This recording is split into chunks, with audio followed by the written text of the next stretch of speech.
देवी और सज्जनों, आज आपके जन्म कुंडली के बारे में एक विशेष विषय पर चर्चा करने का प्रयास करेंगे। आज के इस वीडियो में मैं चर्चा करूंगा सुनफा योग के बारे में, अनफा योग के बारे में, दुर्धरा योग के बारे में और केमद्रुम योग के बारे में। आपकी जानकारी के लिए बता दूं कि सुनफा, अनफा और दुर्धरा ये तीन योग तो ठीक है, बढ़िया है, लेकिन जिस व्यक्ति के कुंडली में केमद्रुम नामक योग होता है, वो व्यक्ति चाहे जीवन में जितना मेहनत कर ले, जितना परिश्रम कर ले, जितना ज़्यादा तप कर ले, जितना ज़्यादा अपने शरीर को खपा दे पैसा कमाने के पीछे, पैसा वो जमा नहीं कर पाता। पैसा उसके पास अगर आ भी जाए तो टिकता नहीं, रुकता नहीं। देवी और सज्जनों, बड़ा ही विशेष योग के बारे में चर्चा करने जा रहा हूं, लेकिन सबसे पहले आइए हम सब सनातनी हैं, सनातन धर्म की जय जयकार कर लें एक बार। बोलो सियावर रामचंद्र की जय, बोलिए रति रमन घनश्याम की जय, बोलिए राधा रानी की जय, बोलिए वृंदावन बिहारी लाल की जय। धर्म की जय हो, धर्म की जय हो। अधर्म का नाश हो, अधर्म का नाश हो। प्राणियों में सद्भावना हो, प्राणियों में सद्भावना हो। विश्व का कल्याण हो, विश्व का कल्याण हो। नगर बस्ती की जय हो, अपने अपने माता पिता की जय हो, अपने अपने गुरुदेव भगवान की जय हो। गौ माता की बोलिए जय हो, सनातन धर्म की जय हो, आप सभी भक्तगणों की जय हो। हेलो, नमस्कार, आदाब, सलाम, सत श्री अकाल, केम छो, कस्से काय केरो हाले, कहना छी यहाँ सब कैसन वानी, हाउ आर यू, कैसे हैं आप लोग, केमो नाचो मनक्कम खम्मा गणी हुकुम केमती अच्छंती की खबोर नमस्तुभ्यं। देवी और सज्जनों, आइए चर्चा को आरंभ करते हैं। सबसे पहले सबसे फर्स्ट योग के बारे में चर्चा करेंगे, जिसका नाम है सुनफा योग।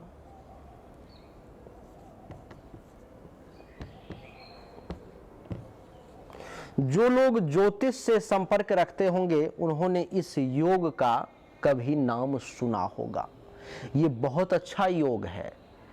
आइए इसके बारे में सबसे पहले एक जन्म कुंडली का निर्माण किया जाए। देवी और सज्जनों, अभी जो मैं ये चार योग बताने जा रहा हूं, सुनफा, अनफा, दुर्धरा और केमद्रुम, आप ये मान करके चलें कि ये चार योग में चंद्र लग्न से ये देखा जाता है, चंद्र कुंडली से। इसमें लग्न कुंडली का कोई काम नहीं, इसमें लग्न कुंडली से आप चर्चा नहीं कर सकते। तो सबसे पहले चंद्रमा को प्रथम भाव में, आपकी जो चंद्र कुंडली होगी, आपकी जो जन्म कुंडली होगी, उसमें दो कुंडली होगी, एक तो चंद्र कुंडली और एक लग्न कुंडली। तो लग्न कुंडली को छोड़ दे, चंद्र कुंडली को देखें। चंद्र कुंडली को उम्मीद करता हूं कि आपने निकाल लिया होगा। और सुनफा योग का नियम ये है, अच्छा इसमें एक चीज और, सूर्य, राहु, केतु, इन तीन ग्रहों की इसमें गणना नहीं की जाती। इन तीनों को गौण कर दिया जाता है, साइड कर दिया जाता है। सूर्य, राहु, केतु का इस योग में महत्व नहीं है। सुनफा योग जिस व्यक्ति के कुंडली में बनता है, देवी और सज्जनों, वो व्यक्ति राजाओं के समान जिंदगी को जीता है। उस व्यक्ति को या तो जीवन में राजा बनने का मौका मिलता है, अथवा राजा के समान जितनी भी सुख सुविधा, धन दौलत, रुपया पैसा, गाड़ी बंगला, बिजनेस, व्यापार, जितनी भी चीजें चाहिए वो सब उसको प्राप्त होती है। अब इसको बनने के नियम क्या हैं? इसमें सबसे पहला और खास नियम यह है कि चंद्रमा से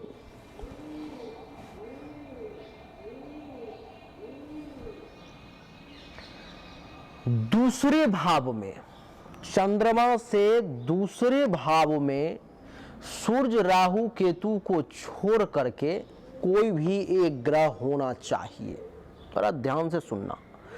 चंद्रमा से दूसरे भाव में सूर्य राहु केतु को छोड़ करके कोई भी ग्रह होना चाहिए, ये पहला नियम है।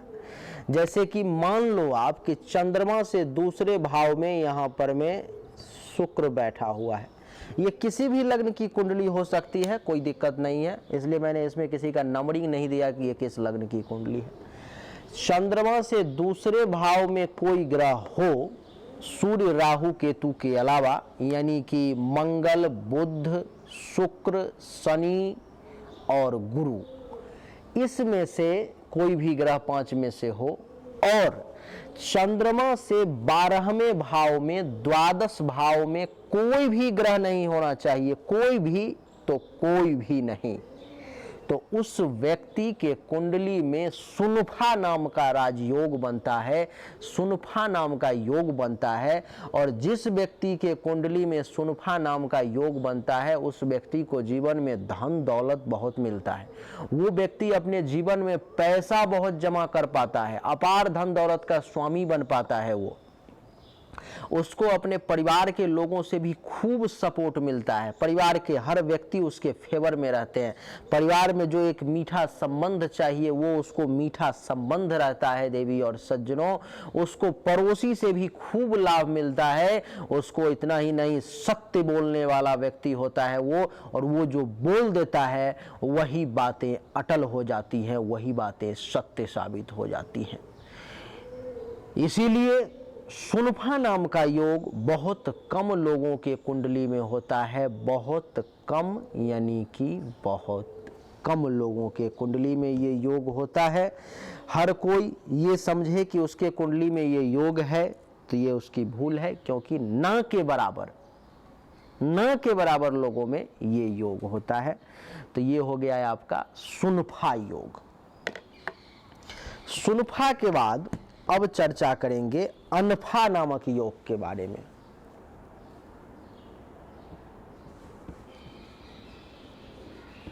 इसको पहले थोड़ा सा मिटा दिया जाए और अब चर्चा करेंगे उस योग का नाम है अनफा। अनफा नामक योग। अनफा नामक योग का एक विशेष कंडीशन है। विशेष कंडीशन क्या है कि चंद्रमा से द्वितीय भाव में सबसे पहला नियम है इसका कि कोई ग्रह नहीं होना चाहिए। चंद्रमा से दूसरे भाव में यहां पर में कोई ग्रह नहीं होना चाहिए। और चंद्रमा से सीधा 12वें भाव में, 12वां भाव ये होता है चंद्रमा के जस्ट एक पीछे, कोई भी ग्रह हो सकता है, कोई भी ग्रह जो है सो होना चाहिए। तो जैसे कि देख लो आप, इसमें चंद्रमा से द्वादश भाव में मैं डाल देता हूं मंगल को, अथवा गुरु को, अथवा शुक्र को, यानी कि या तो शुक्र को, अथवा शनि को, अथवा बुध को। इन 5 में से कोई भी ग्रह अगर चंद्रमा से 12वें भाव में यहां पर में बैठा हुआ है, बड़ा आसान तरीका है, चंद्र कुंडली निकालोगे अपने आप दिखाई देगा कि अगर इस भाव में अगर कोई भी ग्रह बैठा हुआ है और दूसरे भाव में ग्रह नहीं है तो उस व्यक्ति के जीवन में अनफा नामक योग का निर्माण होता है। और अनफा नामक योग का निर्माण जिस व्यक्ति के कुंडली में होता है, महर्षि कहते हैं कि वो व्यक्ति शीलवान होता है, सांसारिक वस्तुओं से संपन्न होता है, वो संतुष्ट होता है, प्रसन्न चित्त होता है, स्वस्थ होता है और समाज में उसकी एक अपनी गरिमा, एक अपनी प्रतिष्ठा होती है। तो ये अनफा नामक योग हो गया। अब अनफा के बाद चर्चा करेंगे दुर्धरा नामक योग के बारे में। बड़ा आसान तरीके से समझा रहा हूं, ऐसा जो मुझे लगता है कि हर एक व्यक्ति इसको समझ जाएगा। जो ज्योतिष को जानता होगा वो तो समझ ही जाएगा, और जो ज्योतिष को नहीं भी जानता होगा वो भी इस योग को समझ जाएगा। हाँ, अब जो अगला योग है उसका नाम है दुर्धरा।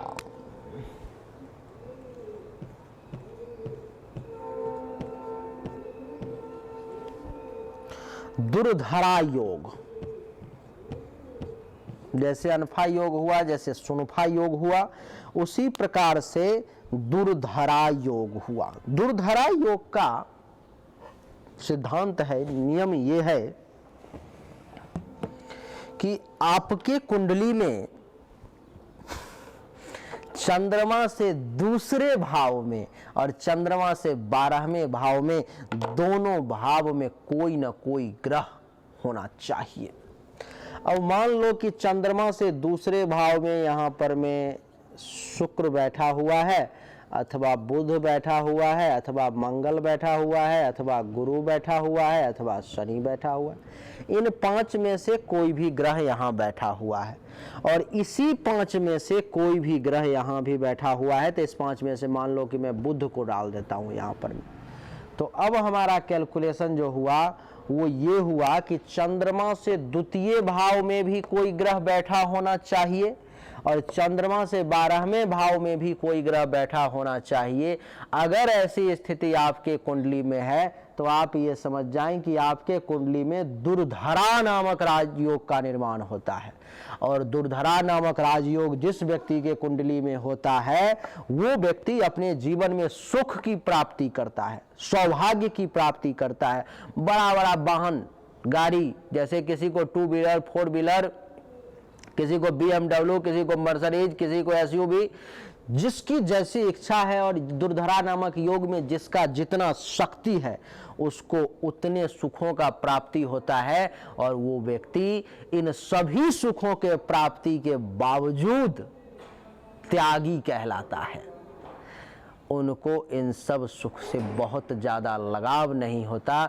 जीवन में एक समय आता है जब इन सुखों का वो त्याग कर देता है। उसको लगता है ये सब फर्जी है, फालतू है, इन सब का कोई लेना देना नहीं है।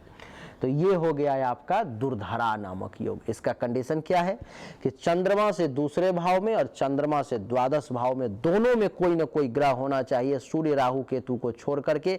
तब ये योग बन गया दुर्धरा नामक योग। देवी और सज्जनों, अब लास्ट वाला जो योग है वो बड़ा खतरनाक है। उस पर मैं तो चर्चा करने का मन नहीं है, लेकिन चलिए बता देता हूं। ये जो चौथा योग जिस बारे में मैं चर्चा करने जा रहा हूं उसका नाम है केमद्रुम योग। केमद्रुम योग, इसको कई लोग केम द्रुम भी पढ़ते हैं, लेकिन सो नहीं है, केमद्रुम। केमद्रुम योग इसको कहा गया है। केमद्रुम योग जिस व्यक्ति के कुंडली में होता है उसको बड़ी परेशानी होती है। केमद्रुम योग का नियम ही यही है कि न द्वितीय स्थान में चंद्रमा के दूसरे भाव में कोई ग्रह होना चाहिए, न चंद्रमा के द्वादश भाव में कोई ग्रह होना चाहिए। जिस व्यक्ति के कुंडली में चंद्रमा से द्वितीय भाव में कोई ग्रह नहीं और चंद्रमा से द्वादश भाव में कोई ग्रह नहीं, उसके कुंडली में केमद्रुम नामक योग का निर्माण होता है। और जिस व्यक्ति के कुंडली में केमद्रुम नाम का योग बन जाता है वो व्यक्ति जो है देवी और सज्जनों मलिन होता है, दुखी रहता है, निर्धन होता है, दूसरों के यहाँ नौकरी करने वाला वो होता है, किसी का दास होता है वो, और भी बहुत सारे अशुभ फल की उसको प्राप्ति होती है। चाहे वो किसी बड़े परिवार में राजकुल में ही क्यों न जन्म ले, लेकिन उसको नौकरी ही करनी पड़ती है, उसको कहीं दूसरे के यहाँ काम ही करना पड़ता है। वो चाह करके भी पैसे को जीवन में बचा नहीं पाता, वो चाह करके भी जो है सो धनी नहीं बन पाता, निर्धन ही रह जाता है वो। इसीलिए केमद्रुम नामक योग बहुत ही खराब बताया गया है। वैसे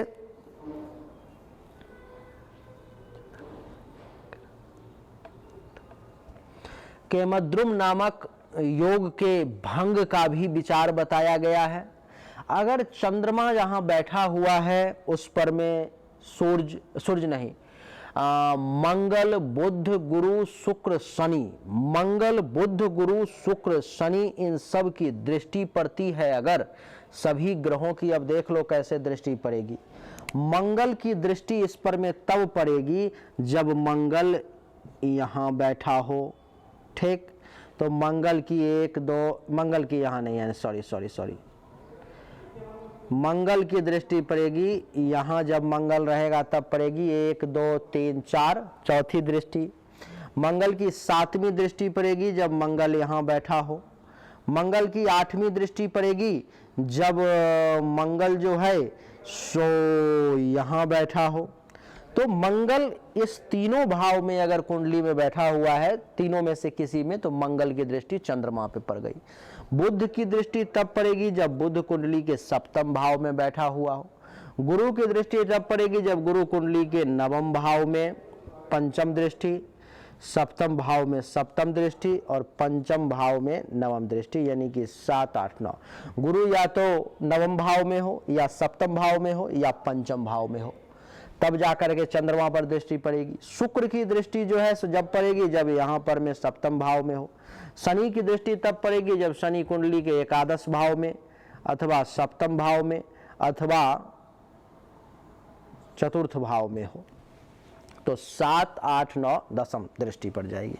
तो इस प्रकार से अगर कंडीशन है कुंडली में, ग्रह की स्थिति कुछ इस प्रकार से बैठी हुई है, तब उसके जीवन में केमद्रुम नामक योग भंग हो जाते हैं। इसमें से जितने ज्यादा ग्रहों की दृष्टि चंद्रमा पर पड़ जाएगी उतना ज्यादा केमद्रुम योग भंग हो जाएगा। क्योंकि महर्षि कहते हैं कि जन्म के समय में यदि चंद्रमा सभी ग्रहों से दृष्ट हो तो केमद्रुम योग नष्ट कर उस व्यक्ति को दीर्घायु, धनवान अथवा राजा तक बना देता है। अब कोई ज्योतिषी कह देगा कि चंद्रमा के दूसरे भाव में कोई नहीं, चंद्रमा के 12वें भाव में कोई नहीं, आपके कुंडली में केमद्रुम योग बना हुआ है, आप जीवन में चाहे कितना भी पैसा कमा लो, चाहे कितना भी मेहनत कर लो, आपको तो भाई दुखी ही रहना है, आपको तो धनहीन ही रहना है, आपको तो परेशानी से भरा हुआ ही रहना है। कहते हैं दूसरा नियम एक और है जिससे केमद्रुम योग खंडित होता है। यदि सभी ग्रह केंद्र में या त्रिकोण भाव में बैठे हो तब भी केमद्रुम योग का नाश हो जाता है। जैसे कि 5 ग्रह हमने आपको बताए, मंगल बुध बृहस्पति शुक्र शनि, ये पांचों ग्रह या तो 1 4 7 1 4 5 7 9 10 इसमें से इन भावों में ही हो, इसके अलावा कहीं दूसरे जगह ना हो, तो उस व्यक्ति के कुंडली में केमद्रुम नामक योग का जो है सो नष्ट हो जाता है। इसमें से जितना ज्यादा ग्रह त्रिकोण या केंद्र में रहेगा केमद्रुम नामक योग उतना ज्यादा नष्ट हो जाएगा। तो देवी और सज्जनों, आज के वीडियो में इतना ही कि अनफा सुनफा दुर्धरा और केमद्रुम नामक योग के बारे में हमने चर्चा किया। 4 योग के बारे में आपको बताया। इन चारों में से कौन से योग आपके कुंडली में बन रहे हैं आप देख करके, मैच करके, कमेंट करके मुझे जरूर बताएं। गुरुदेव मेरे कुंडली में अनफा नामक योग बन रहा है, गुरुदेव मेरी कुंडली में सुनफा नामक योग बन रहा है, मेरे कुंडली में दुर्धरा नामक योग बन रहा है, मेरे कुंडली में केमद्रुम नामक योग बन रहा है। अथवा अगर आपको इन सब के बावजूद अगर ये चीज़ें समझ में नहीं आई, खुद से मैच करने के बाद भी कन्फर्म नहीं है, तो मेरा नंबर आपके सामने में है व्हाट्सएप पर, उस पर में आप कॉल कर लें, उस पर में आप व्हाट्सएप कर लें। फिर आपको एक सही फीस राशि जमा करके आपको आपके बारे में जानकारी अच्छी तरीके से मिल जाएगी। इसके अलावा भी और भी बहुत सारी चीज़ों के बारे में आप जान पाएंगे। तो देवी और सज्जनों, यही है आज की हमारी वीडियो, जो उम्मीद करता हूं कि आप सभी को पसंद आया होगा, आप सभी को अच्छा लगा होगा। अगर आपको पसंद आया, अच्छा लगा, तो इस वीडियो को लाइक करें, अपने दोस्तों के साथ शेयर करें चैनल को सब्सक्राइब करके इसके बेल आइकन के बटन को दबा दे। एक बार फिर से आप सभी का बहुत बहुत धन्यवाद। Thank you so much. जय हिंद, वंदे मातरम। बोलिए राधे राधे।